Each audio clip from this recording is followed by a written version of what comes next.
Alright. So update lang muna sa inyo sa anong nangyayari dito sa motor natin.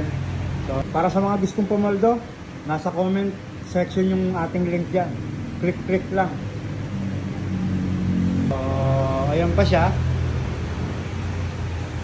Hindi pa natin nabubuo yung makina kasi yung head pinaayos pa natin. Nasa ano pa, nakiparing bok yobo. So ito na muna siya. So, naikabit na natin yung mags, napakabitan na natin ng gulong. So, yung gulong stock muna ginamit natin kasi sayang, bago yun eh. Tapos, naikabit na natin yung disc. So, yan, pansamantala lang muna yung ano natin, tornilyo. Then, ito yung kanyang ano, patawag dito. Caliper, naikabit na natin. Ayan.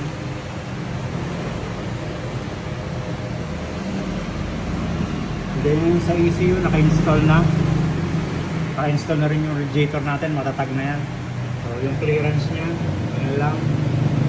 Yung mga medyo na fold na ano, alam ko may pang-supply dyan eh. Nakuha ko na yan, ganyan o eh. May mga konting yuke, pero okay lang yan. Yung clearance niya. Ayan. Tapos sa kabila. Ayan. Sakto. Parang sinukat. Ayan. So ang ginawa natin install dyan, naka-ano siya, naka-slant na pag-ganon. Para pagka tinignan mo sa gilid, hindi kita yung radiator. Tapos tinaas natin ang bahagya. Para nakapag-extension ako dito ng tapalodo. Tapos nakakabit pa rin yung stock natin na araro dito. Ito yung makina natin, ayan. Hindi yan plus 12 ah, 9.3 lang yan na JBT. Kaya dalawa yung gasket niya. May ECU, ayan, nakakabit na rin. So, hindi muna natin ililipat sa sa compartment kasi ayokong biyakin yung wire eh. Nakakapanghinayang naman kung bibiyakin natin yan.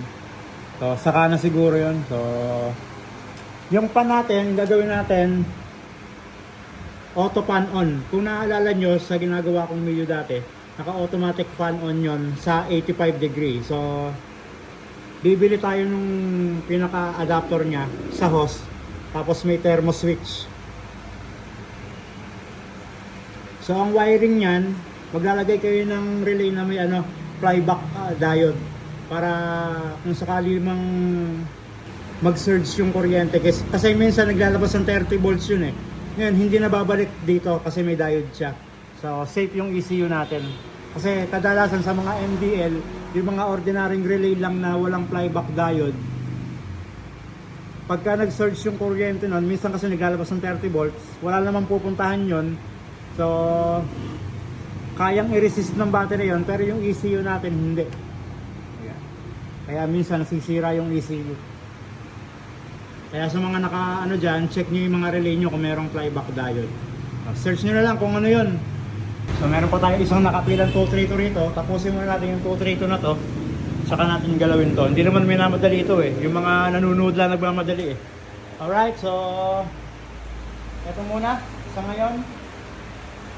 Okay, may inip. Mabubuo na rin yan. May inuuna lang tayo kasi siyempre unahin natin yung mga customer natin bago yung sa atin.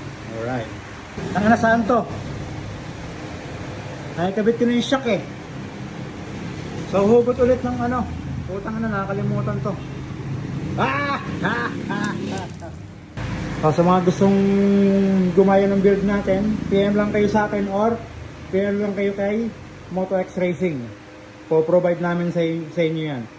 Yeah. So, update lang muna sa nangyayari sa motor natin. So, yun lang muna. So, thank you and goodbye.